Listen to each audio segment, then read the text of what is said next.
Hi everyone, সবাই কেমন আছো? আশা করি সবাই ভালো আছো। তো আমিও ভালো আছি। আজকে হচ্ছে গিয়ে 30শে জানুয়ারি, তো বৃহস্পতিবার। এখন দুপুর থেকে ব্লগটা শুরু করে দিলাম। তো এখন বেজে গেছে প্রায় 1টা মতো। ইউনিভার্সিটি থেকে এলাম, তো এখন ফ্রেশ হয়ে রান্না বান্নাটা করে নেব। তো বাঁধাকপি কেটে গেছিলাম, তো বাঁধাকপির তরকারি করব আর হচ্ছে গিয়ে ভাত করব। আর দেখি কি করি, তোমরা সাথে থাকো, দেখতে থাকো। আশা করি ব্লগটা ভালো লাগবে।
তো বন্ধুরা, দুপুরে রান্নাবান্না কমপ্লিট। দুপুরের মেনু নিয়ে চলে এসেছি। এখানে দেখো, একটা আচার নিয়ে নিয়েছি, আজকে অন্যটা নিয়েছি।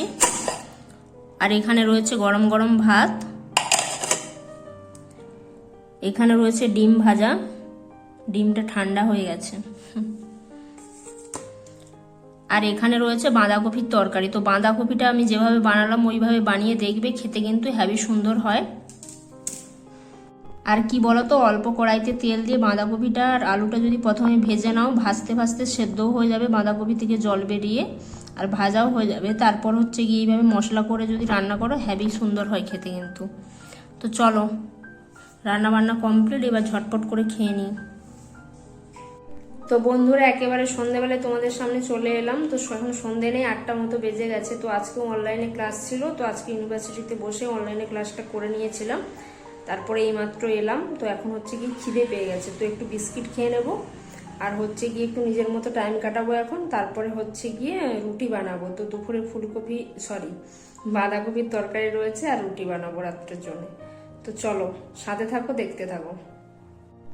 এই যে কয়েকটা বিস্কিট নিয়ে নিয়েছি, তো এগুলো খেয়ে জল খেয়ে নেবো। তো চলো খেয়ে নিই। রাতের খাবার নিয়ে হাজির হয়ে গেছি। তো বলেছিলাম রুটি করব, তো রুটি করে নিয়েছি 2 পিস। আর হচ্ছে গিয়ে এখানে বাঁধাকপির তরকারি রয়েছে অনেকটা দুপুরের, তো এটা দিয়ে রুটি খেয়ে নেব। তো চলো খেয়ে নিই। ভিডিওটা শেষ করতে চলে এলাম বন্ধুরা। তো আজকের ভিডিওটা এই পর্যন্তই। যদি ভালো লাগে অবশ্যই লাইক শেয়ার কমেন্ট করো এবং নিত্য নতুন ভিডিও পেতে কিন্তু চ্যানেলটাকে অবশ্যই সাবস্ক্রাইব করে রেখো। আজ এই পর্যন্তই, কাল দেখা হচ্ছে নতুন একটা ভিডিওর সাথে। ততক্ষণ সবাই ভালো থেকো, সুস্থ থেকো, টাটা।